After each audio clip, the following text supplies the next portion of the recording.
Hey, how's it going, everybody? It's Tanner here, and welcome back to my series of Ninjago Season 13 Master of the Mountain episode reviews. In today's video, we're going to be talking about Episode 2 of Season 13, entitled Into the Dark. Now, as we normally do throughout these episode reviews, we'll go ahead and start off the video by talking about some of the good things about the episode that I enjoyed, then we'll jump into some of the negative or not so good things, and then at the end of the video, I'll be going ahead and giving the episode a final score out of 10. So let's go ahead and jump right into it here. What exactly is this episode all about? And how exactly do I like this episode? Well, for starters, the ninja eventually do get to the Shintaro Kingdom and are introduced to the king and, of course, Princess Vanya, who instantly sort of has some type of connection with Cole. Now, it's not exactly sure what's going on here, but it is clear that they do have some type of feeling for one another, and Lloyd is definitely not having this, and he actually tries to explain to Cole later in the episode that Vanya is probably just trying to deceive them, just like Harumi was, and we already knew this judging from the plot leaks. But let's go ahead and talk about some of the positivity,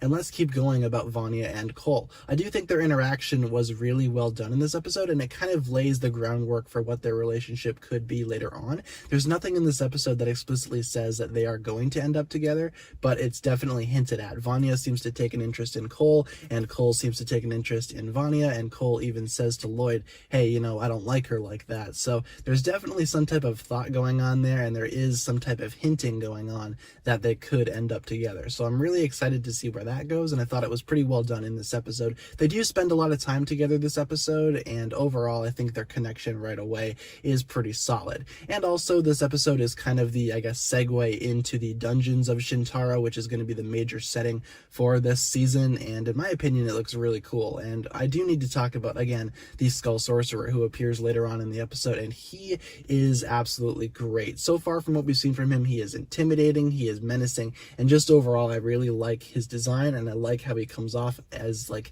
you know, this evil, I guess, being that just makes other people like work for him or whatever. It's a really cool concept, and overall he's going to be a great villain moving forward, I can definitely tell. And also, I'm kind of jumping all over the place here, but I do need to talk about Cole's mother being, I guess, hinted at, and we do get a little bit of a reference to her in the form of the locket that we saw in the trailer, and Master Wu even talks about her as well a little bit. He references how he doesn't remember Cole's mother having a locket, meaning that Cole's mother and Master Wu had some sort of past connection, which makes sense considering how she was the previous Master of Earth. But I'm curious to see more of that relationship, and I want to see more of the relationship between her and Cole specifically, because I feel like that's a very important one that we can't really gloss over here.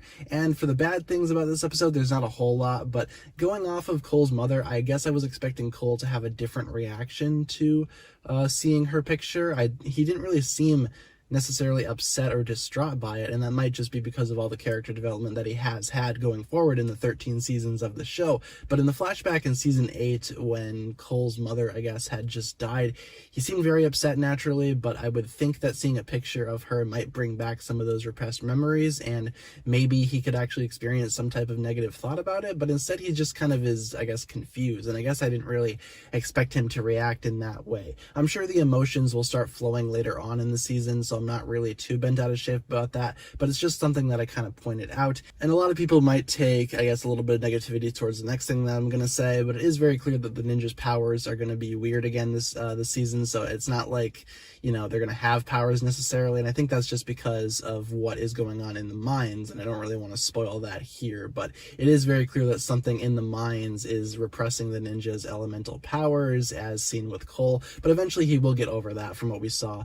in the trailer. So again, some people might take a little bit of, I guess, an issue with that. I personally don't think it's that big of a deal, but I just figured I'd mention that just for the sake of mentioning it. But overall, this episode was very, very good. It's definitely a big improvement over the last episode, which also really wasn't that bad in the first place. But this episode I really enjoyed. I really like this episode quite a bit, and I'm really, really curious to see what happens moving forward. I really like this season so far, and I hope it could continue to be as good as the previous 2 episodes have been. I'm going to go ahead and give this episode a 9.5 out of 10 for everything I just listed in this review. The only complaints that I had are kind of stretches, but they are legitimate concerns, but there is a lot of good stuff going on in this episode, so that's definitely worth mentioning, and I definitely recommend watching this episode. With all that being said, thank you so much for watching this video. If you enjoyed, be sure to like, comment, subscribe, do all that fun stuff, and check out the links down below in the description for my other forms of social media. As always, big shout out goes out to my Patreon supporters, including, once again, the marvelous Jan. Thank you guys so much for watching this video once again. My name is TannerFishies, and with that, I bid you farewell.